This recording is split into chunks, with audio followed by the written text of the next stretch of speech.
Hello everyone, আমি অনামিকা। আর আজ আমি তোমাদের সাথে শেয়ার করব কচুর শাকের রেসিপি। তো এই দেখো, আমি বাজার থেকে নিয়ে চলে এসেছি আজকে কিনে কচু শাক। এটা বাজার থেকে এরকমই কিনতে পাওয়া যায়। এরকমই তারা ছাড়িয়ে কেটে এরকম করে রেডি করে দেয়। তো আমাদের রান্না করতে খুব একটা বড় অসুবিধা বা ঝামেলা হওয়ার কোনো কথা নেই। এবার এটাকে আমি ভালো করে নিয়ে এসে ভালো করে শুধু জাস্ট বাড়িতে ধুয়ে নেব। এটা ধোয়া হয়ে গেলে কড়াইতে সামান্য একটুখানি জল দেবো, হাফ কাপ মতন। তারপরে এগুলোকে ঢেলে দেবো।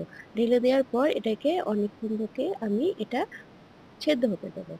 সেদ্ধ যত হবে সেখান থেকে আস্তে আস্তে জল বেরোতে থাকবে। প্রচুর পরিমাণে এটা থেকে জল বেরোয়। এটা থেকে জল যখন বেরিয়ে যাবে অনেকখানি, এটা সেদ্ধ হয়ে যাবে পুরোপুরি, তখন এই জলটা আমি আরেকটা ফুটো ঝুড়িতে নামিয়ে পুরো জলটাকে ঝরিয়ে ফেলে দেবো। এই যে আমি জলটা ঝরিয়ে ফেলেছি। এরপর আমি নিয়ে নেব কড়াইতে তেল। আর তেল দেওয়ার পরেই ৩-৪ চামচ মতন তেল দিলেই হবে। তারপরে আমি এখানটায় নিয়ে নিয়েছি শুধুমাত্র কালো জিরে, রসুন ফোড়ন আর কাঁচা লঙ্কা। তেলটা গরম হয়ে গেছে, আমি এটা দিয়ে দিলাম তেলের ভিতর। এবার তেলের ভিতর দিয়ে এটাকে আমি আস্তে আস্তে নাড়াচাড়া করব যতক্ষণ না রসুনটা আর লঙ্কাটা ভাজা হয়ে যাবে।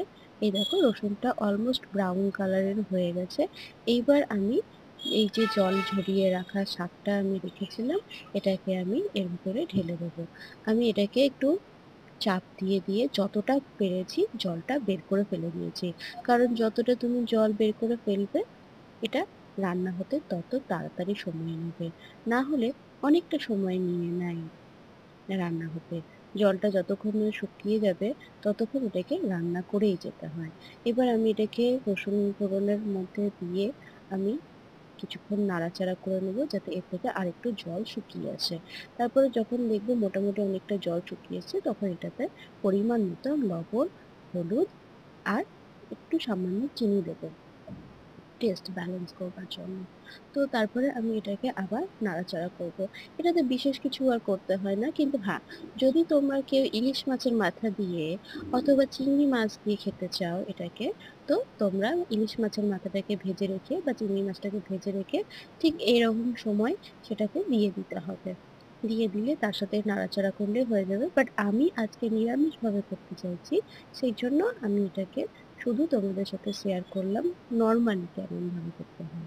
তো এই দেখো, আমার কাছে অলরেডি এটা অলমোস্ট হয়ে গেছে।